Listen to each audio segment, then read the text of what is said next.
To date, 2,805 Hoosiers have died of COVID-19, and another 202 are believed to have died from this disease based on their clinical diagnosis. We've seen a slight increase in the number of COVID patients requiring ICU beds and ventilators. Currently, more than 32% of ICU beds and nearly 82% of ventilators are still available. About 14% of occupied ICU beds are housing patients who have either been diagnosed with COVID or have symptoms of COVID. More than 3% of ventilators are being used by someone who has COVID or suspected of having COVID. We also have seen more than 792,000 Hoosiers tested for COVID-19, up from more than 724,000 a week ago. I also want to update you on our latest data from our partners at Regenstrief. Regenstrief has looked at 68,191 cases in total. Of those, about 22% visited the emergency department, which is down slightly. A total of 9,059 were hospitalized, which represents 13% of all positive cases. Of those who were hospitalized, 21% were admitted to the ICU, which is consistent with what we have been seeing. That represents 3% of all positive patients. 72% of hospitalized patients have been discharged. Of the remaining 26%, 9% are believed to still be hospitalized, and 19% are known to have died while hospitalized. Regenstrief also estimates that 76% of patients have recovered. While these numbers are holding steady, we continue to keep close watch on our hospitalization data. We also continue to see increased hospitalizations for COVID-19. On June 26, 595 individuals were hospitalized with COVID-19 across the state. Yesterday, that number was 923. We've also seen the daily admissions climb.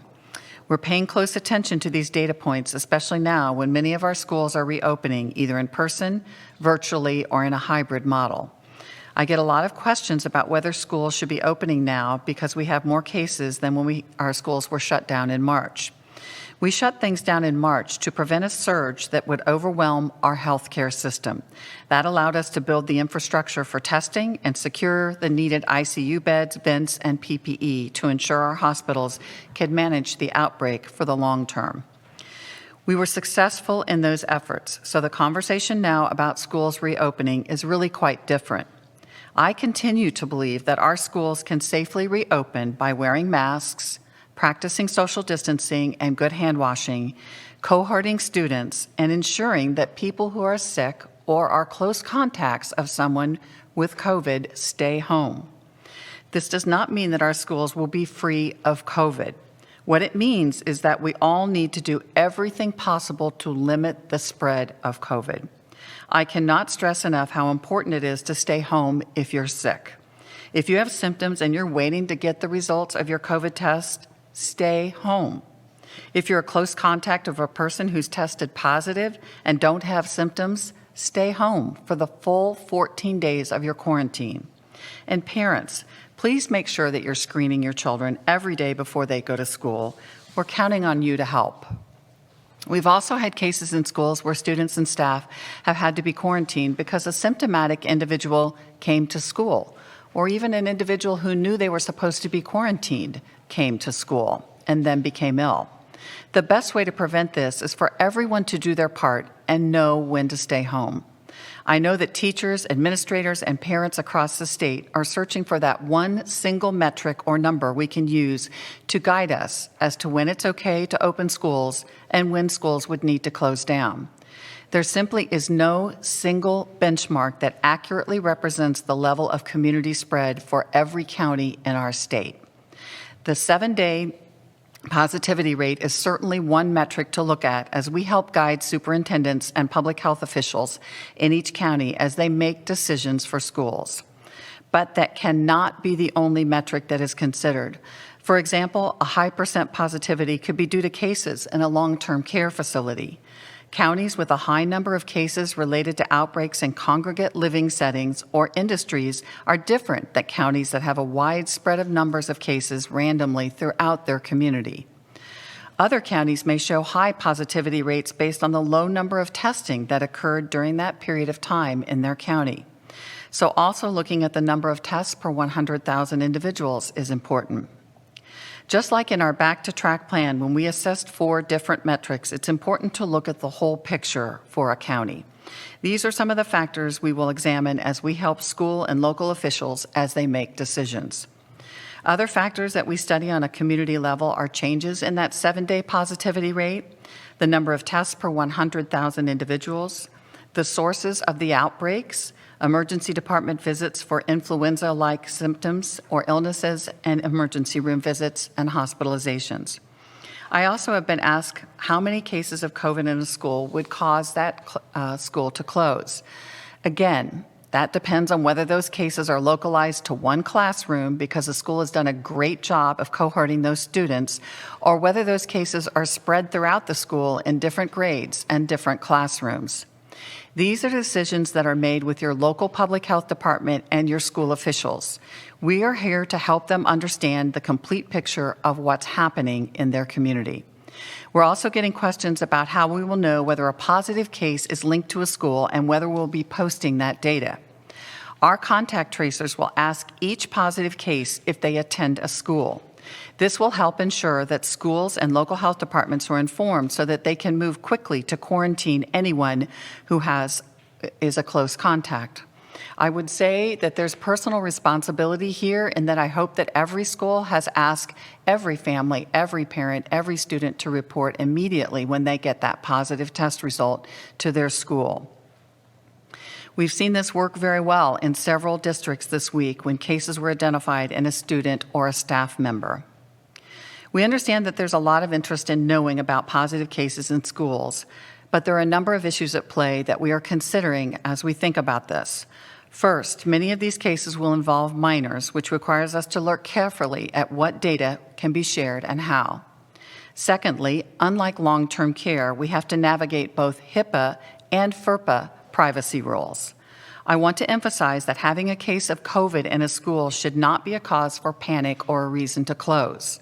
It's a reason to take action to prevent an outbreak. And we've been working with schools and local health departments to ensure they have the tools to do that. We've developed a number of back-to-school resources on our website at coronavirus.in.gov.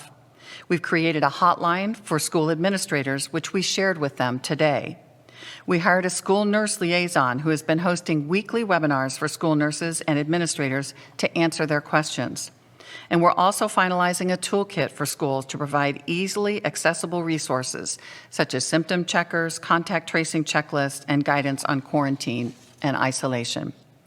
We will continue to develop guidance to help our schools through this unprecedented time so that students and teachers can have the best and safest learning experience possible. Thank you. Thank you. Lieutenant Governor Crouch.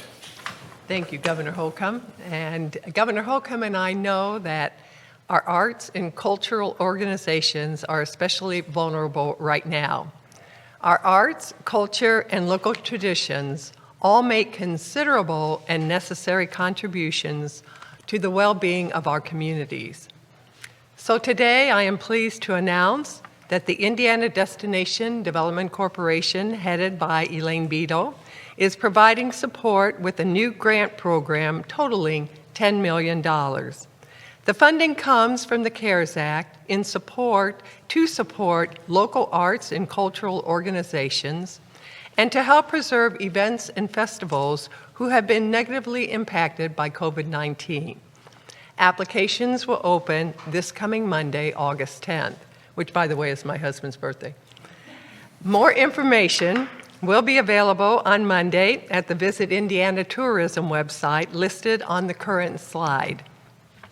Travel, adventure, and family fun make up so many of the memories that we cherish and hold dear, and they help to tell Indiana's authentic story. We developed this program to assist and preserve the many Hoosier hospitality destinations, organizations, communities, and individuals that help enhance the quality of life that we enjoy in this state. Thank you, Governor, for your leadership on this and your partnership. Thank you. With that, we will move to Jake Sipe, and we'll hear more about the moratoriums August 14th and going forward. Thank you, Governor. Today I want to talk a little bit about an update on our rental assistance program and highlight some of the rental assistance application process. And also I want to remind our Hoosier homeowners of the Indiana Foreclosure Prevention Network. The rental assistance program has more than 24,000 applications that have been submitted. And with those 24,000 applications, we have 5 counties that represent 45% of the total applications we have received. Of those, 18% of those applications have come from Lake County. St. Joseph County has about 10.5% of our applications. Allen County is at 8.4%, with Tippecanoe and Vanderburgh County both at about 4% of the applications we've received. The next slide here shows the rental assistance program volume by day and the applications that we're receiving. And when we opened up the portal on July 13th, clearly there was a huge volume of applications that we received, actually just over 8,000 applications. But since that day, there has been a steady decline in the number of applications that we've been receiving with the rental assistance. And today, we're hovering around 400 applications per day. As you can see, that steady decline and starting to taper off around the 400 applications per day. Now I want to cover again some of the criteria of our rental assistance program for Hoosiers that are outside of Marion County. Now, just a reminder, Marion County has a separate program that they also administer.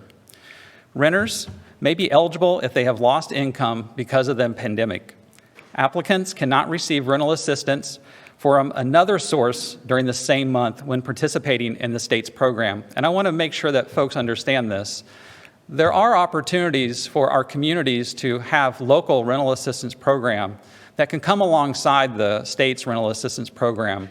However, when that happens, they just can't receive the rental assistance in the same month. So, for example, our township trustees, our faith-based organizations, and our not-for-profits certainly have rental assistance programs that they're offering currently, and we can come alongside them. But however, we have to ensure that we're not providing the assistance within the same month. Now, renters may be eligible if they are having trouble paying their rent and face foreclosure, eviction. Now, payments that go out go directly to the landlord on the behalf of the renter. So for the rental assistance program, information for renters and landlords outside of Marion County may be found at indianahousingnow.org.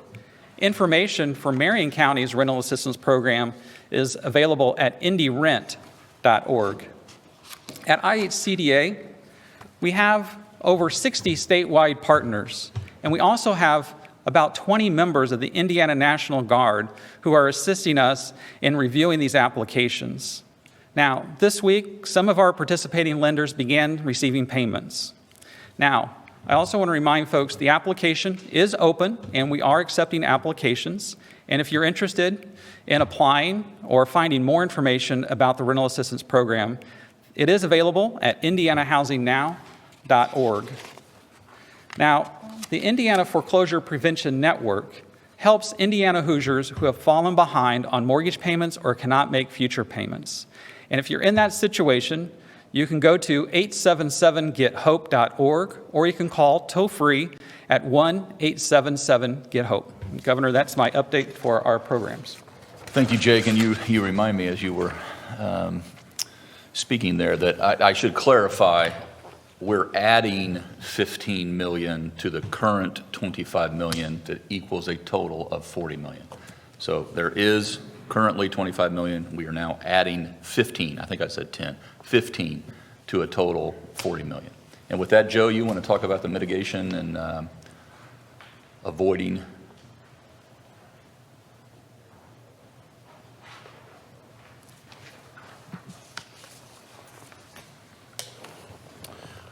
Good afternoon, Joe Herons, General Counsel here in the Governor's Office.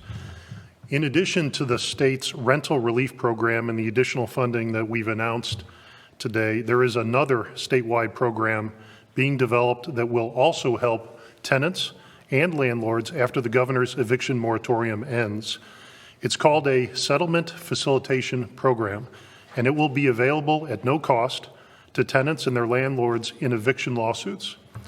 Funding will be provided by the Indiana Supreme Court, the Indiana Bar Foundation, and the state through CARES money, with more details about that to be forthcoming. We have been discussing this new program with Chief Justice Rush, and it's being developed by Indiana's Office of Judicial Administration. For those who are unfamiliar with settlement facilitations, they have been used in mortgage foreclosures in our state for almost a decade, and they can be a good choice for resolving disputes.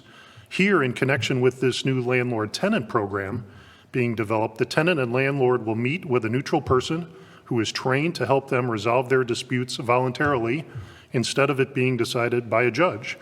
If the tenant and landlord come to an agreement, that ends the dispute without the need for additional court hearings or trials.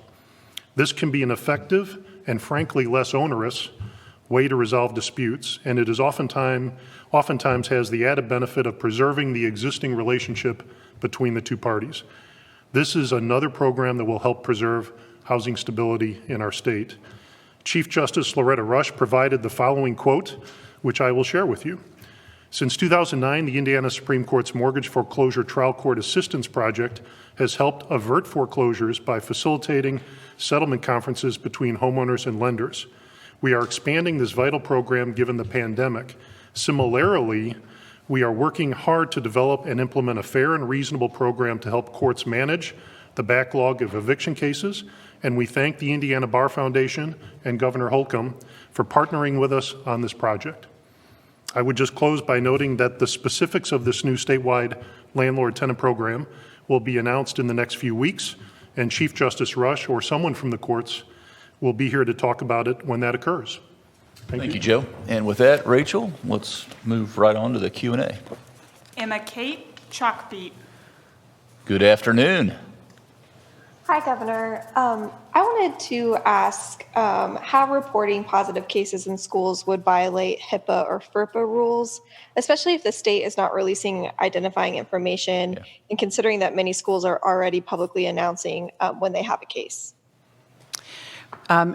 That's an excellent question, and we are not sure that it will. But those are the things that I'm considering as we look at the entire picture. I just don't want to commit to something that if there is a legal reason or another reason that I can't do it, that I'm now committed to doing it. So I promise you I'm working very hard to try to get to yes on this. Kayla Sullivan, Fox 59. Good afternoon, Kayla. Good afternoon, Governor. What is your reaction? I have two questions, by the way. The first one, what is your reaction to accusations President Donald Trump is the reason Indiana isn't allowing a no-fault absentee ballot election? Inaccurate. And can you further describe why? I mean, what would you say to someone who is maybe at high risk for COVID-19, but doesn't fall under the reasons to vote absentee in Indiana legally? Are you asking them to choose between their health and voting safely and the right to vote? And will masks be required at the polls for workers or voters? Yeah, there's a mask requirement, and Indiana will have a safe and secure and healthy in-person election on November 3rd. We had one in the primary. Now, obviously, in the primary, we moved. We were in a stay-at-home order during that time period leading up to it. We moved our primary election from May to June. And as Secretary of State Connie Lawson said, the voting sites all had PPE. They were all able to conduct safe elections. I don't know of a single case. I've asked this question 10 times, 10 different ways of 10 different people. If they knew of one case where someone got COVID-19 while voting at one of our polling sites on Election Day, and the answer has been no to date. And so we need to have that option. And there are, as you allude to, a number of reasons, a long list, quite frankly, of reasons why people can start to vote, whether it's in person and less congestion, 28 days, that's 4 weeks before the final election day. And then you can also vote absentee, as you say. And if you're confined on Election Day, if you know you're going to be confined on Election Day, then you check that box. If you are, there's age limits, there's all kinds of reasons why if you can't get there. I will also say this, there is a case before the Attorney General right now. We hope to learn more about that. This will also inform us as we go forward. In that case, hopefully will be resolved. We'll get an opinion down around the Labor Day. But folks need to understand that it is safe to vote, just as it is safe. When we talk about back on track and we look at mobility patterns, there are a lot of people out and about, whether it's working or going to the grocery or doing your lives, and they're doing it safely. And we can vote safely in person as well. We deserve to have those, first and foremost, those safe voting in-person options. We have those. We also deserve to have a very timely election results. We call it election day, not election month. And I hope as we work on this front that we'll get that right going into November 3rd, and we will. Kathy with the Ferdinand News. Good afternoon, Kathy. Good afternoon. I wanted to tell you, we did a happy dance, by the way, here in the office when you announced the mask requirement because, well, we come to work every day and we're kind of have to go out and about some, and we were very, very happy. So thank you for that, first of all. I have two questions. It's teamwork. Yeah, I believe that. I see that. Mm-hmm.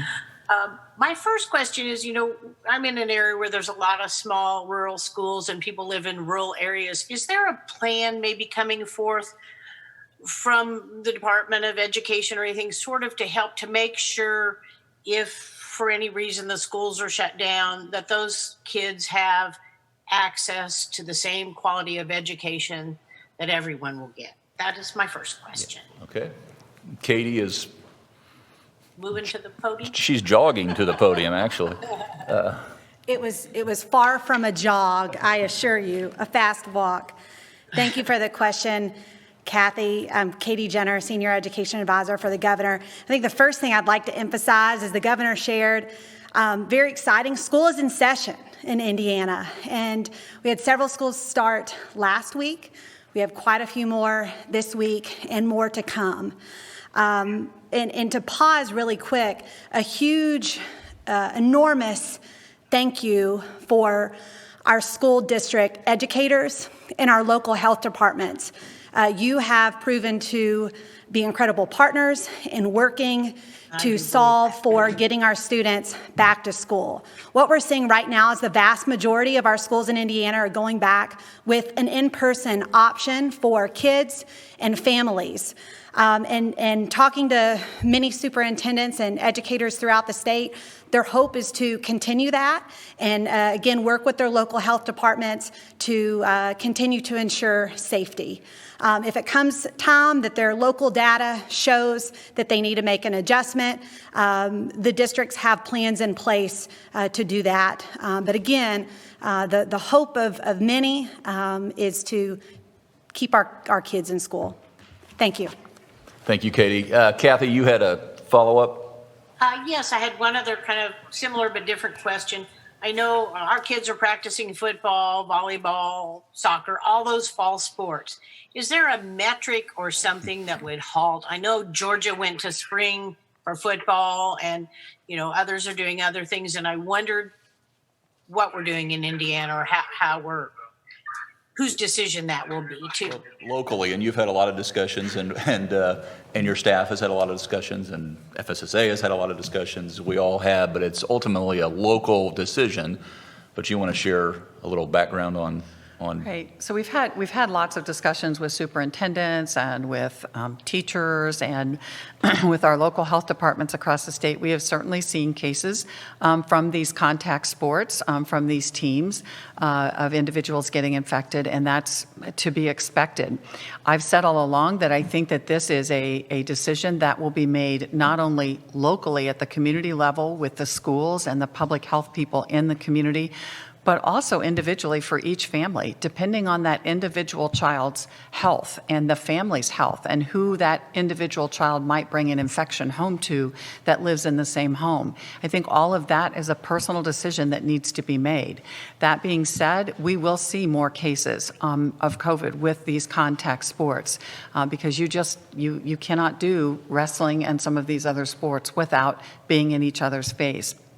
I think it's really important that no matter whether these sports go on, it's critical that when we have fans there, when we have kids in the dugout, that we still continue those same public health things that we have been drilling into your head, and that is you have to socially distance. When you can, when you're in the dugout, when you're on the sidelines, when you're in the stands, you should still wear your masks. You should wash your hands carefully. You should stay home if you're sick or someone in your home is sick and they have COVID-19. You've been a close contact. It's really, really important that we continue these things because we have case after case where you would assume that many, many people would get infected, but they don't, because people followed simple, basic public health measures. Now, again, it's hard to do that with contact sports, but we really do believe that will be up to, way off kilter, be up to the local individual superintendents and their public health to decide. Abdul Hakim Shabazz, Indy Politics. Good afternoon, Abdul. Good afternoon, Governor. Appreciate talking to you today. Two questions real quickly. On the first issue of voting, would you be open to perhaps a line on the absentee ballot application, which basically says if you are concerned or affected by COVID-19, that is reason enough for you to mail in your ballot, and that way this kind of takes care of that whole situation or problem. And my second question is, based on the data that you've seen so far, do you see any changes at the end of the month, or then you end up leaving 4.5? I'm not going to make any predictions into that. Look into that crystal ball on your second question. We'll cross that bridge when we come to it. We're fairly or almost militant about being disciplined on that, and we'll continue to be. So that's to be determined. Also, your first question is somewhat legalese too. You're an attorney, but if you're asking me legally, what does it mean to be confined or who confines, then we'll also address that. But I am waiting on the case before the Attorney General right now. I want to hear back on that before we start to entertain different language. Also, it should be said that when we're talking about this no excuse, and there are a number of excuses already articulated, that's statutory, and so the General Assembly would have an opinion on that as well, rightfully so. And so going forward, we'll address this moment of time over the next 30 days or so. But I do want to see the case before the Attorney General, and then we'll look at what you're honing in on. What are the excuses? And they're right there in print. And if you know that you're going to be confined on Election Day, then you're going to be confined on Election Day. Steve? We just want to extend our condolences for the loss of your father recently. Yeah. Thank you, Dr. Fox. I appreciate it. Thank you. Steve with KPC Media. Good afternoon, Steve.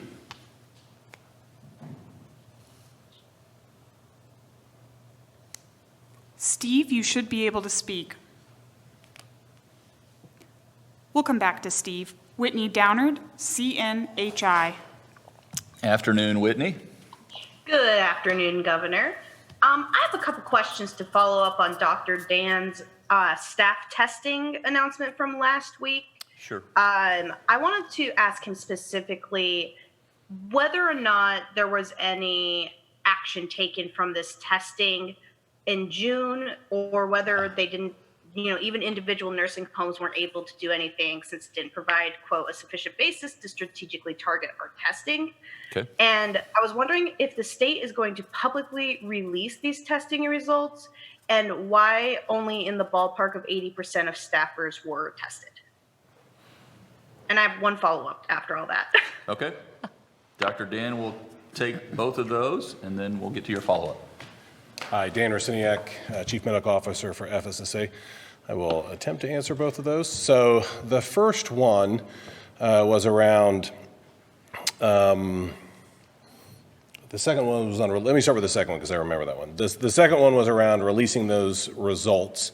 Those results to some extent are going to be released when we come out with the dashboard next Wednesday. So you'll see by facility whether a staff has tested positive and a little bit around the date when that occurred. So when we have that dashboard ready next week, which is the intended date, you should be able to get an idea from on a facility level from a staff standpoint.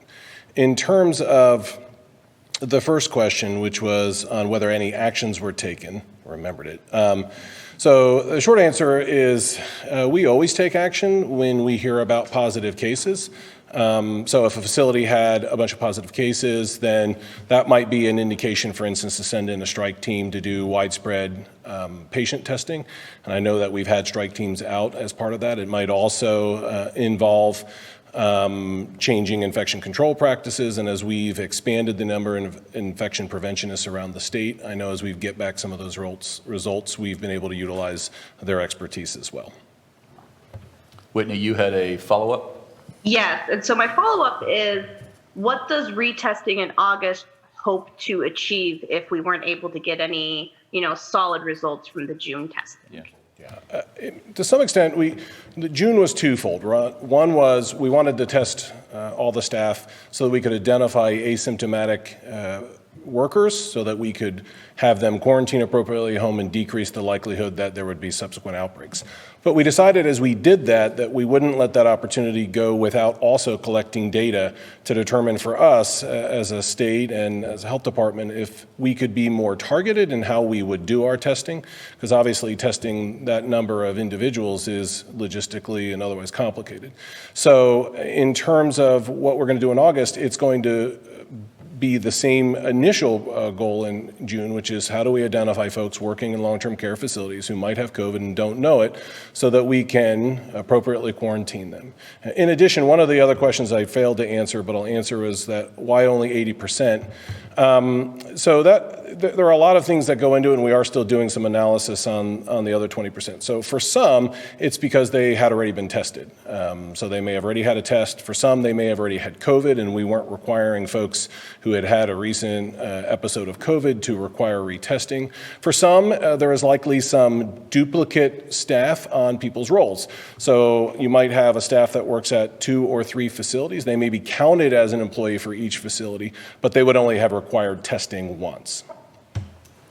Yeah, and I should say I just remembered as Dr. Dan was speaking to Abdul and Kayla, I believe, when I said that the case was before the Attorney General. It was actually before a federal judge, but it's the Attorney General who is representing the Election Commission and the Secretary of State. So we'll hear, I should, with all due respect, say we'll hear from the federal judge and from the Attorney General, and then that will help us inform as we go forward for the kind of final Labor Day stretch toward Election Day.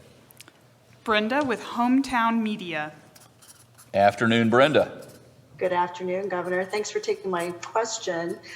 This is for Jacob Sipe about the rental assistance program. I found that information really interesting, that only 5 counties account for almost half of the applications. And I'm wondering if we could get that breakdown by county so we can maybe help and better circulate that in our areas. Yes, definitely. We can share the breakdown for all 91 counties. I can share that information in the future for you to see. I will say that a lot of the outreach that we're having is being done at the local level. We had created a marketing and communication toolkit that we provided to our communities to share this information, and they've done an outstanding job of informing our renters about the rental assistance program. But no, I could be happy to share more breakdown based on all 91 counties in the future. Thank you, Brenda, for helping us get that out. This is something that we talk about all the time, is making sure folks have awareness so that they can access the help that is there. Julia with Wish TV. Good afternoon, Julia. Good afternoon.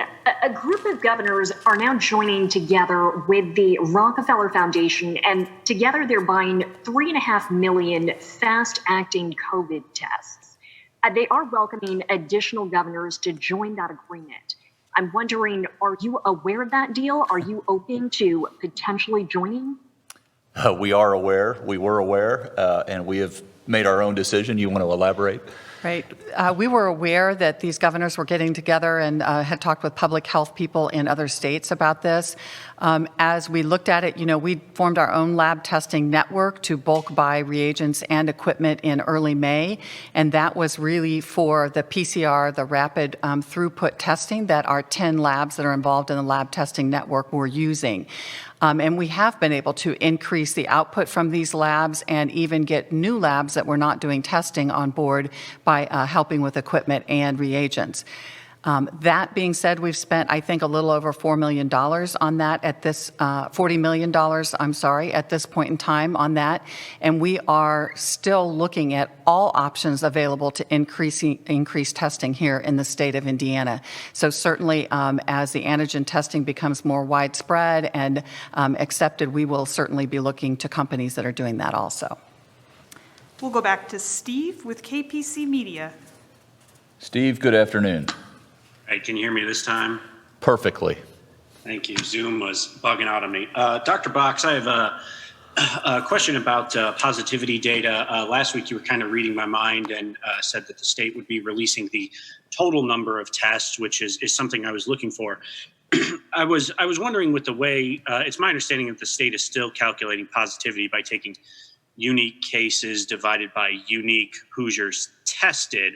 I was wondering why you're not taking cases by total tests, because my understanding of doing it the former way, you could get days if a person tests positive on a second or third test, where it's my understanding that the state would essentially log that as one new case, but no new tests because they had been logged as a unique test prior to that. Does that make sense? Yeah.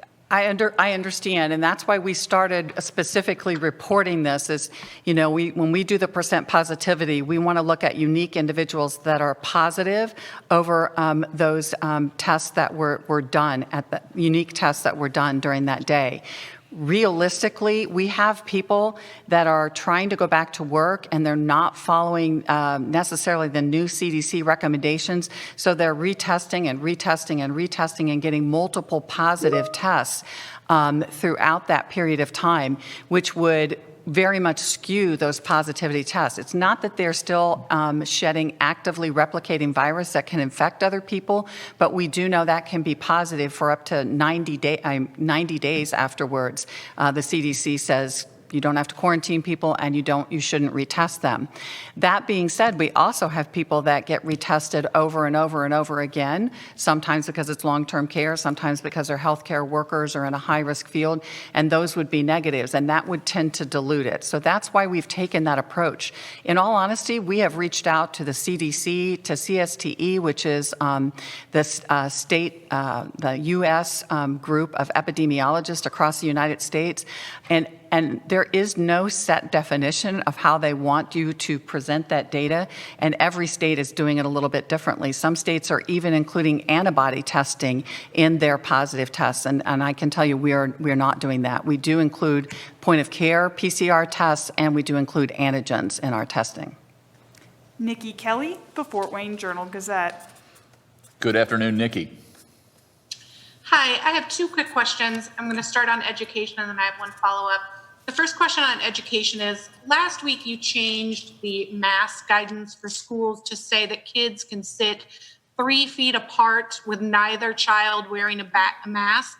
I'm asking, why would we suddenly change that from 6 feet when that's all we've heard for months? And what happens if a kid sneezes or coughs? So it's an excellent question, Nikki, and we had been messaging that with our superintendents, with our local health departments, based on the American Academy of Pediatrics recommendations of ideally 6 feet, but minimally 3 feet. There have been a lot of studies done right at about 1 meter, which is a little over 3 feet, to show that the spread of the virus is very minimal. And so when a lot of schools were under the situation where they couldn't get, many of them could get 4 feet, 4.5 feet, but they couldn't get a full 6 feet, we worked very hard with them to make sure those desks were all oriented in the same direction, and then gave them the opportunity to allow the kids to take those masks off while they're sitting there working at their desk, facing somebody else's back, so that if they sneeze or they cough, it's there. Still underlining the importance of putting that mask on to go to the bathroom, to go get lunch, to go wash your hands, to go to the school bus, to come in and come out. And so the most of the time they would be wearing their masks. But this is really new to a lot of kids, so we were really trying to help to start break them into this.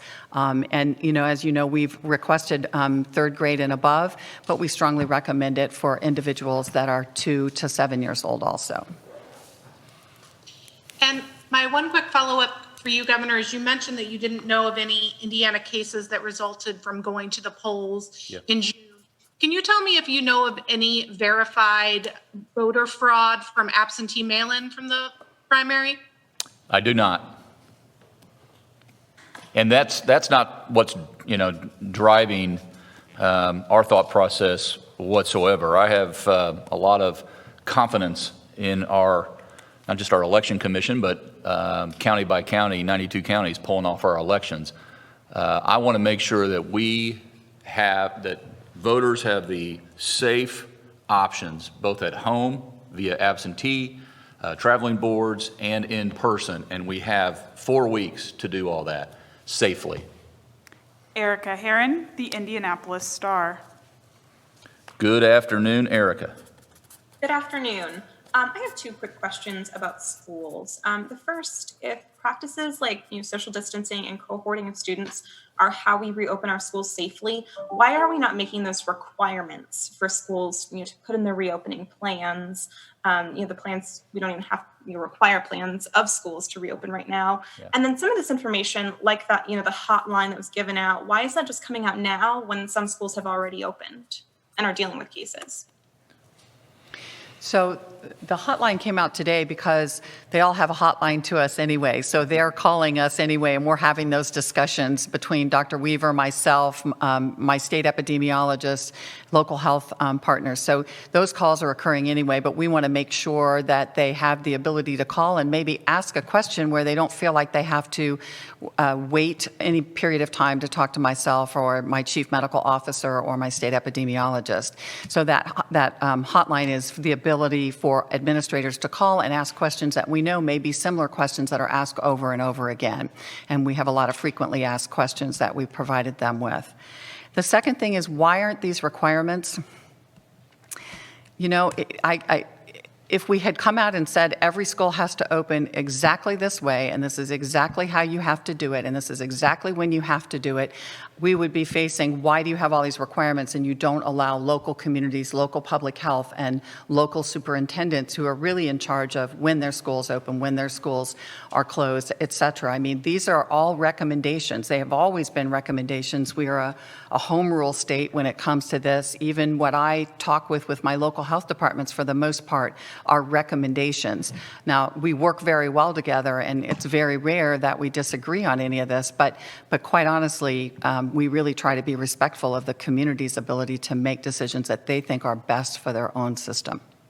Yeah, and we're working with different urban, rural, suburban, different positivity rates, lots of different numbers. And so to think that you could have just one blanket policy, we think it's best, and it's working best, that these school corporations are working with parents and faculty and teachers to arrive at the safest and best, the most ideal learning environment there. Katie? Yes, one other thing I would add is allowing the locals to make this decision provides a level of nimbleness. So as maybe a case turns up, they can quickly take their reentry plan, they can improve upon it, grow from it, and make it better. And it's a quick move. It's a continuous improvement process that our locals are working through. Thank you. Thanks, Katie. Sheila with WLKI.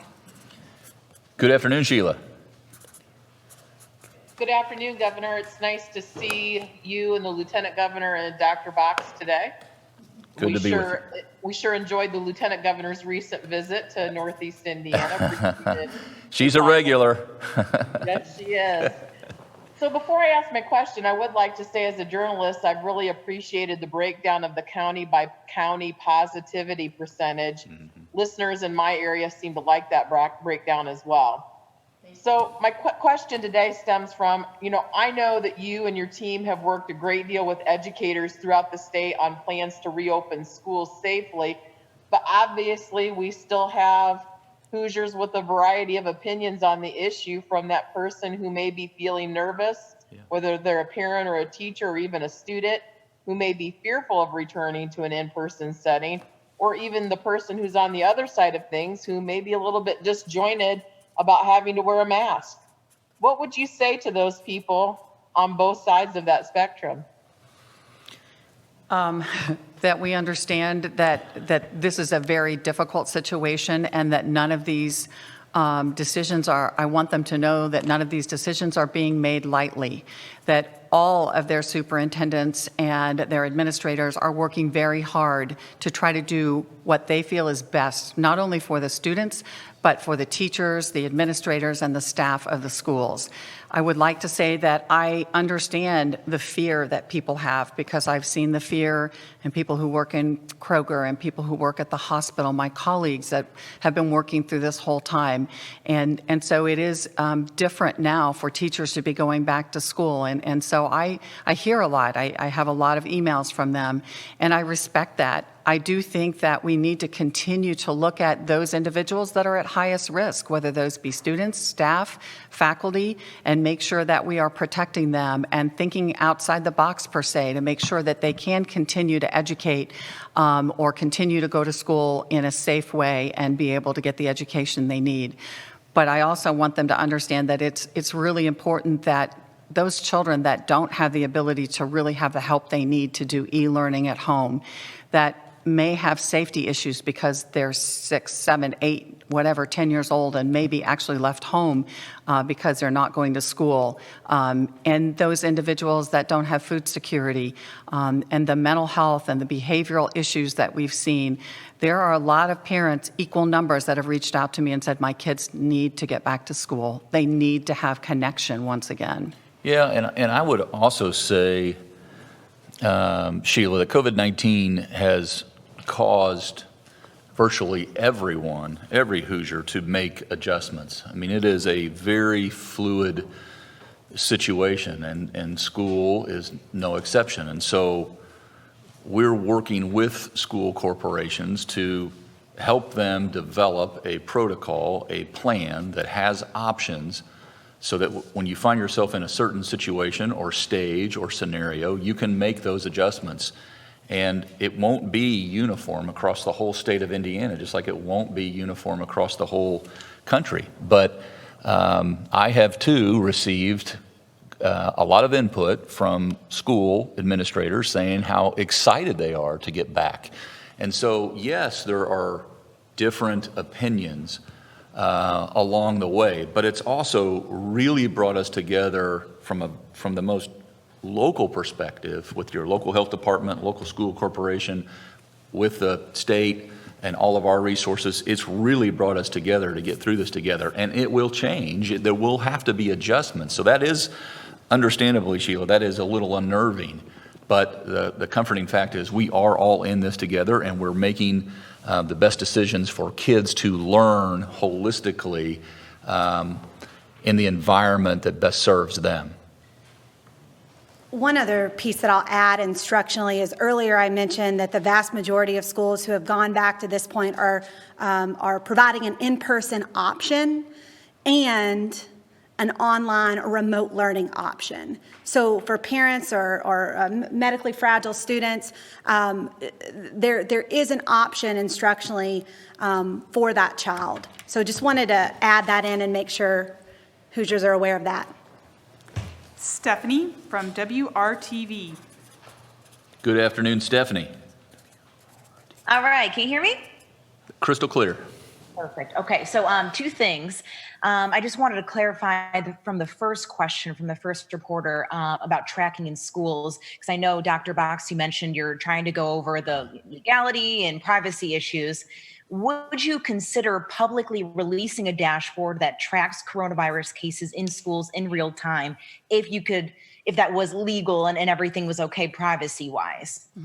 So what I would love to be able to report on is every school reports, and I'd really like to simplify this for the schools. If we can pull that from our data coming in and cross that with data from what we know is from schools, we know a particular school, this child goes to this school, if that could automatically come out and populate a dashboard, not with that individual's name, not with any personal information, but basically just that there is a positive case in the school amongst that student, teacher, or the staff. Okay. And second question too, if you could just kind of speak to, were you expecting schools to have cases right away? Was this something you were anticipating? Just kind of candidly speaking to that. Yes, I was expecting that because throughout this entire pandemic, we have seen the increasing numbers of cases in our young people, not only in children, but most importantly, the highest growing group, as you know, is that 20 to 29-year-old group. But the 0 to 19 is specifically, if you narrow that down, that's kind of the 14 to 18-year-olds. And it really makes sense, right? Because they're the ones that are out and probably not socially distanced, and they may be sharing a lot of different germs together in different ways, whether that's their e-cigarettes, God forbid, or a solo cup with their Diet Pop in it, or other things that teenagers tend to share. Yeah, and I hope you're not detecting hesitancy on Dr. Box's part because of intent or motivation. We got to make sure that it's back to the old good data in, good data out, and making sure what is consumed is accurate data. Folks are already expecting instant reporting on cases, and you hear one thing over here, and we got to verify it. And already the information that we put out, that we post for the world to consume, there's a delay. We have to true that up, and so there can be confusion when you're waiting 4 days to get a 7-day, positivity rate for it to be accurate. And so a lot has to go into this, including working with the Department of Education.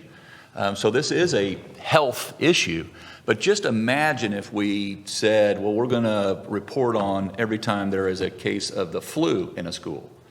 So we're building this airplane in flight, and we want to make sure that when it goes live, that it has integrity. Our final question is from Mark Bennett with the Terre Haute Tribune-Star. Afternoon, Mark. Mark, you have to unmute your phone, as Rachel would say. Can you hear me now? I can. Thank you. All right, great. Thank you for your time and your this opportunity. Sure. To go back to a comment you made just a few minutes ago about your confidence in the election system here and the officials here. Can you elaborate a bit on why you have that confidence? Should we be in the position where expanded vote by mail is extended to any Hoosier who hopes to do that? Well, what I want to make sure is that we have an efficient process that is safe. And that includes absentee voting with those excuses that have been listed, which have been contemplated by the General Assembly over the years, which have been expanded significantly since decades back, and that we have in-voting options, including 28 days prior. So 4 weeks prior. I know that there has been fraud in the past. There probably in every state. But I have high confidence because we have very skilled clerks throughout the state of Indiana and many steps and along the way to verify. What I want to make sure is that our system can handle the volume along the way, and we are not in a stay-at-home posture. If you look at the mobility and the folks that are traveling out and about every day, whether they're working from home or not, we know that we don't want to go back to a stay-at-home if we don't need to, and we don't need to. So voting, in my mind, fits into that scenario. Thank you for joining today's briefing. Governor Holcomb's next briefing will be next Wednesday at 2:30 p.m. Eastern.